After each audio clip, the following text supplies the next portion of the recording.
आज देश की राजधानी दिल्ली में प्रातः स्मरणीय महाराणा प्रताप के संवाद से जुड़े हुए एक कार्यक्रम से विवाद की खबर निकल कर आ रही है।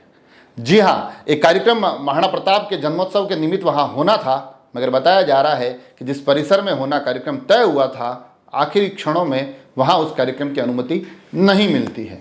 तो फिर उसके बाद जो कार्यक्रम होता है उसमें महाराणा प्रताप से जुड़ी हुई बातें भी होती है, मेवाड़ के गौरवशाली इतिहास की बातें भी होती है, मगर साथ साथ कहीं ना कहीं दिल्ली विश्वविद्यालय प्रबंधन के खिलाफ एक नाराजगी, एक आक्रोश भी उस पूरे के पूरे कार्यक्रम में सुनाई देता है। वो बात मैं आपको सुनाऊंगा, मगर उससे पहले जानना जरूरी है कि आज देश की राजधानी दिल्ली में दिल्ली विश्वविद्यालय में महाराणा प्रताप के जन्मोत्सव के निमित्त एक कार्यक्रम होना तय था। अच्छी खासी अतिथियों की संख्या भी सार्वजनिक कर दी गई थी। उस कार्यक्रम के प्रचार प्रसार की तैयारी भी लगातार चल रही थी और कार्यक्रम का उद्देश्य था कि महाराणा प्रताप और उनके जीवन को जन जन तक पहुंचाया जाए। मगर आखिरी क्षणों में बताया जाता है कि जिस दिल्ली विश्वविद्यालय परिसर में कार्यक्रम होना था, वहां इस कार्यक्रम की अनुमति नहीं दी जाती। हालांकि पूरे कारण अभी स्पष्ट हुए नहीं हैं। आगे आने वाले समय में पता चलेगा कि आखिर वो कार्यक्रम वहां क्यों नहीं हुआ, कौन से ऐसे कारण थे जिसके कारण वहां अनुमति नहीं दी गई। मगर उसके बाद वो कार्यक्रम उस परिसर के बाहर सड़क किनारे होता है। हालांकि उसमें भी तमाम विषय शामिल किए जाते हैं, मगर साथ साथ एक नाराजगी भी नजर आती है। पहले तो सुनिए उसमें आखिर क्या कुछ बातें हुई, क्या कुछ सुनने को मिला। इनकी दादागिरी को सहन नहीं करेंगे।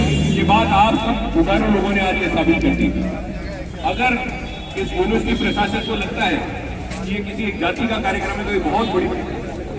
मैं हर जगह बात कहता हूँ, आप यूनिवर्सिटी के छात्र हो, आप सब ने भारत के संविधान का उद्देश्य का आपने पढ़ी होगी, इसको बोलते हैं हम भारत के लोग, भारत को समता संपन्न प्रभुता संपन्न, ये जो शब्द हैं ये सारे के सारे प्रियम्बल और कॉन्स्टिट्यूशन को अगर आप पढ़ोगे तो उसका एक एक जो शब्द है वो महाराणा प्रताप के व्यक्तित्व से लिया हुआ। उनका भी यही कहना था कि मैं किसी से सकूंगा नहीं, झुकूंगा नहीं, मैं मेरे राज्य को स्वतंत्र रखूंगा। उन्होंने पूरा जीवन उस पर किया। समता रखूंगा, जिसको भी अवसर की समता उन्होंने प्रदान की वो किया। व्यक्ति की गरिमा रखूंगा, जो भी उनके साथ रहा उन सबको उन्होंने गरिमा प्रदान की। आज अगर हम भारत के संविधान को पढ़ेंगे तो हमें ये बात मालूम चल जाएगी कि महाराणा प्रताप के जीवन से पूरा का पूरा विचार उस भारत के संविधान की उद्देशिका में लिखा हुआ है। आप सब लोगों को उस को पूरा करना है। ये जो प्रशासन जिस राजनीति के तहत काम कर रहा है, मुझे यहाँ बुलाया गया, कल मुझे बताया गया कि प्रशासन अड़ा हुआ है कि किसी एक खास विचारधारा के लोग ही महाराणा प्रताप को याद कर सकते हैं। ये बड़ी निंदनीय बात है। ये महाराणा प्रताप को एक संकुचित जगह पर लाना चाहते हैं। ये चाहते नहीं है कि महाराणा प्रताप के पूरे व्यक्तित्व के बारे में बात हो। ये चाहते नहीं है कि महाराणा प्रताप की बात तो हो लेकिन हकीम का सूर की बात नहीं हो। ये चाहते नहीं है कि भीलों की बात हो।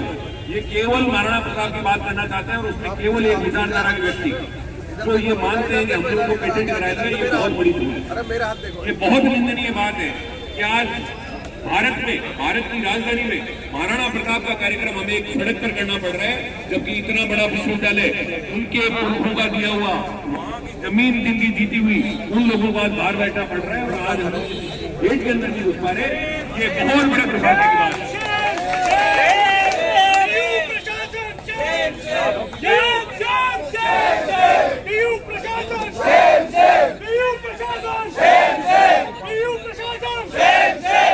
मुझसे अलग अलग कार्यक्रम में जाते हैं, कई बार कुछ लोग ज्यादा कार्यक्रम में लोग ज्यादा होते हैं, मुझसे कम होते हैं।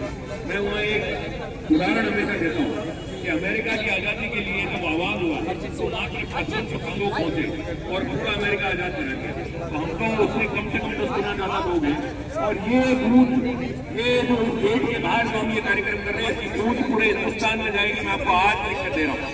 ये जो प्रताप विरोधी मानसिकता है, ये जो प्रताप विरोधी जो सत्ताधारी दल है, वो ये मानता है कि केवल वही कार्यक्रम कर सकता है, उसकी छाती के ऊपर बैठकर ये कार्यक्रम कर रहे हैं। और ऐसे कार्यक्रम तब तक होते रहेंगे जब तक हम इस गेट के अंदर किया जाएगा। हम किसी सूरत में रुकेंगे नहीं। हम इनको आगाह कर देते हैं कि ये किसी भी तरह का दबाव बनाने की कोशिश करें तो ये भूल जाते हैं कि हम किसके वंशज हैं। जिसने उस वक्त की सबसे बड़ी सत्ता से टकरा दिया, जो अपने मान स्वाभिमान के लिए लड़ता रहा, 35 साल तक लड़ता रहा, उसको हम बताना चाह रहे हैं कि हम लड़ाई शुरू करते हैं तो बहुत लंबी लड़ते हैं, जब तक दुश्मन सामने वाला झुक नहीं जाए तक तो रुकते नहीं। तो ये इनका वहम है। आज कार्यक्रम हम यहाँ आए तो हमने इन बच्चों को देखा, इतने जुझारू बच्चे हैं। इन्होंने तो ये कार्यक्रम इस जगह पे किया है, ये बहुत उचित जगह है, ये बहुत उचित जगह है और इस सरकार की मानसिकता को दिखाने के लिए बहुत बढ़िया जगह है कि ये सरकार हमारे खिलाफ। आज ही हमें किसी जाति से जोड़ते हैं, हम कहते हैं कि हम महाराणा प्रताप के वंशज हैं, हम हकीम का सूर का भी सम्मान करते हैं, हम भीलू राणा का भी सम्मान करते हैं, भीलू राणा का तो भील सिंह का भी सम्मान करते हैं, हम रामाशाह का भी बहुत सम्मान करते हैं। और मेवाड़ की जनता ने जो असहयोग आंदोलन आज के 15वीं शताब्दी में किया, जिसमें कि उन्होंने ये कहा कि हम फसलें नहीं उगाएंगे जब तक हमारी युद्ध पूरा नहीं होगा, हम दुश्मन सेना को अपनी फसल का एक अन्न का दाना नहीं देंगे, चाहे हम भूखे मर जाए। हम उन सारी की सारी जनता, सर्व समाज की जनता को नमन करते हैं और उस जनता के त्याग के कारण आज इतना बड़ा व्यक्तित्व आज पूरा भारत जिनको याद करता है, वो उस पूरी जनता के त्याग के कारण हुआ है। अकेले महाराणा प्रताप, जब तक उनकी जनता साथ नहीं होती तो वो उतना बड़ा संघर्ष नहीं कर पाते। तो ये सर्व समाज की बात थी, सर्व धर्म की बात थी, स्वतंत्रता की बात थी। स्वतंत्रता का जो मूल तत्व है वो उसको आपने प्रतिपादित करके दिखाया। एक व्यक्ति पूरे राज्य को किस तरीके से मोटिवेट कर सकता है और दशकों तक उस युद्ध को लड़ सकता है, ये बात आदरणीय महाराणा प्रताप ने बताई। अब मैं इस बात को एक बार कहना चाहता हूं कि हम महाराणा प्रताप को याद तो करते हैं, लेकिन आज के जीवन में उनके सिद्धांतों को किस तरीके से हम काम में ले सकते हैं, इसके लिए आप सबको सिटीजन वॉरियर बनना पड़ेगा, सर्व समाज के मुद्दों पर लड़ना पड़ेगा, सर्व समाज के लिए आपको उठना पड़ेगा। जिस तरीके वो तो जंगलों में जाकर जिए, आप शहर में रहकर, अपने घर में रहकर सर्व समाज के लिए किस तरीके से काम कर सकते हो इस लोकतांत्रिक व्यवस्था में, उस चीज को आपको सीखना पड़ेगा। मैं आयोजकों को बहुत बहुत धन्यवाद देता हूं कि आपने इतना सुंदर कार्यक्रम रखा और मैं फिर से कहता हूं कि हमें कोई सुख सुविधा नहीं चाहिए, हमें कोई ऐसी हॉल नहीं चाहिए। हम सड़क पर बैठ करके ऐसा ही कार्यक्रम अगले साल फिर कर देंगे अगर ये नहीं मानेंगे। बहुत बहुत आभार आप सभी का, आप लोगों का संघर्ष कायम रहे।